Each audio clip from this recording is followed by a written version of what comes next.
Welcome to this walkthrough of an example benefits canvas. I'll share the background of why it exists, go through the blocks that make up the benefits canvas, and we'll also go through an example. Businesses invest in change for the benefits it delivers. Unfortunately, the benefits of change are not always clear. Without clarity on the benefits expected, it's hard to explain them, control them, or deliver them. Managing the delivery of benefits without a clear agreed view is unfortunately common, and projects therefore don't deliver the benefits needed. Stakeholders are disappointed and have little confidence. The reputations of those involved can suffer. These are significant issues that you may have experienced yourself. Through our experience, we know this is a real issue. People perform better when there is certainty, clarity, and have confidence in the benefits expected. Not having this can lead to frustration and poor decisions. It hurts. This stops people from performing well, achieving more, and being recognised for making a difference. Without a clear view of the benefits expected, of what success looks like, then it's almost impossible to achieve it. You have very little to manage benefits with. So we thought we had the answer with benefits mapping. And we've worked with businesses on maps since the late 1990s, and it's very successful. But in some cases, people want more structure and simplicity. We had to find an alternative to benefit maps to get people started more easily on managing benefits. In response, we created the benefits canvas. There is a 2-minute overview available if you want to go to benefitscanvas.com. What the benefit canvas does is provide a simple structure to help everyone be clear on the benefits expected from change and investment, to help better explain and control and deliver the benefits, so they're more likely to be delivered. This increases the confidence of stakeholders in the projects and in you. So what is the benefits canvas? Well, it has 7 building blocks that are key areas that benefit maps structure themselves around. Let's go on and have a look at each of these in a bit more detail. The first block is to understand the key stakeholders who value is being created for. They have the business problems to be resolved. They need to be engaged with, so the reasons for the change can be understood, and the best way to achieve the benefits they expect. Here we also include stakeholders who need to be included in the change. The objectives or drivers for the change need to be clear. What is driving this need to change? Where does this also fit strategically? What objectives does it align to and help with? Let's get clear on why this change is important. The key benefits are what the key stakeholders need to see from the change. They are the benefits they want and will provide support and resources for. Which of these contribute most to the satisfaction of the stakeholders and also to overall success? Let's agree on the most important benefits that will guide decisions and plans. With the key benefits clear, some other changes to the business will be needed to get them. These are the outcomes. They're not as visible or important to the key stakeholders as the benefits, but they are the supporting and essential building blocks that need to change before those benefits can happen. So we identify the outcomes to make sure as well that they're enough for success and that none have been missed off. These help to focus in on and manage the most important outcomes. The outcomes, the benefits, the objectives are great, but to manage them we need to get more specific, to have indicators to understand and report on. For example, how will we judge if our customers are happier? Know if costs saved are enough? And also, are we now servicing customers fast enough? We need to capture measures where data can be feasibly collected for them. These measures don't change because of miracles, so we need to identify the work, the change and investment needed, so outcomes and benefits can be achieved.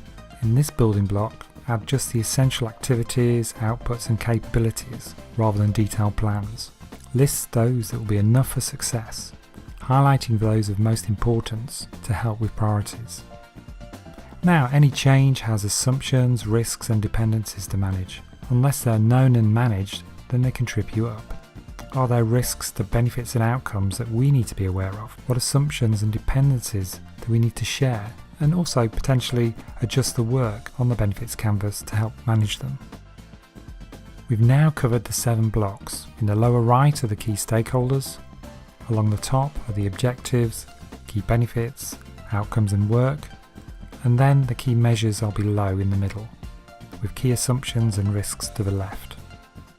Let's now shift gear and look at the process or a flow for building the benefits canvas. One approach we recommend is to follow 4 steps. The first step is to prepare, to focus on and engage with key stakeholders and list them out. Who has the business problems and the opportunities to address? What other groups and key people do we need to involve or consider with the management of benefits? In this example, there can be a problem that the head of customer service and the sales director have agreed a project is needed for. To solve, we need to engage our top customers and service teams, as well as experts in technology and process improvement. After preparation comes prioritise. In step 2, we identify, prioritise and agree what is really important to change and achieve. Working with key stakeholders to complete the benefits canvas. Looking at objectives, benefits, outcomes and measures to understand and agree on what success is. We also look at relevant assumptions, risks and dependencies. First, let's identify the objective of the change. Why is this strategically important and worth investing in? What is driving or acting on us? Why do we need to respond with some change? In our example, our focus is on having happier customers. This is an area of pain for the key stakeholders, and the business recognises the importance of changing this. With that in mind, we can engage the key stakeholders the change is for about the specific benefits they want to see. Here they see success as having increased customer satisfaction, fewer complaints, more referrals made by customers, and for customers to keep coming back for more. If the key stakeholders see enough changes to these, then that equals success in their eyes. As we can't rely on miracles, then we need to capture the outcomes that enable them. What other things need to change in the business to get these benefits? In this example, customers aren't satisfied as they find it hard to understand our naming of services and brand. If we make this easier to understand, it should improve customer satisfaction. Significant customers complain about the time it takes to respond to them. If we reduce the time to respond to customers, then this should help with that. Continue with this approach to capture those outcomes that if changed, then the future will be one where the benefits are achieved. It's all quite logical. As you go through and build the benefits canvas, specific key measures will be proposed. For example, indicators like number of process steps, number of complaints, customer survey scores. These can be captured, tested and agreed, so we can get specific around the changes on benefits and outcomes needed. With priorities clearer from capturing what success looks like for the key stakeholders and the business, we now shift to planning to capture what work and investment is needed to get it. Now we look at the work to understand the outcomes and benefits and agree what we have to invest in. What do we have to do to get them? Start with high-level categories like new ways of working, a new IT system and brand improvement, or capture the ideas as they come to you and break them down into more detail to capture the key capabilities to change or the key outputs needed. Go to the level of detail that's right for you. Here you are looking across the 4 upper blocks of the benefits canvas, as it's the alignment we want to see. That the work is going to be enough to shift and change the outcomes so that the change in the key benefits can happen, which is then enough to satisfy the objectives.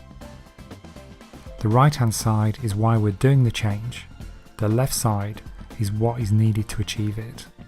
It is this domino effect of work to outcomes to benefits to objectives that the benefits canvas really helps people to visualise more than ever before. As you go through the building blocks, the assumptions, risks and dependencies can be captured. In the example, we're assuming that with the new ways of working, there will be fewer steps. But what if actually more steps were needed? We're assuming that the new process will be faster. What is the risk to benefits if that's not true? These help bring a reality to a change and increase the ability to successfully manage benefits. Now we've got the benefits canvas completed, we can test and improve it. Also, can you think of how it could be used? Would you include it in documents, use for reviews, to brief people, and provide status updates? What about adding the benefits canvas into business cases, proposals or other documents for your projects, programs, strategies and plans? It represents on a single page the key benefits you want to achieve and how you're going to get them. Now step 4 is active management.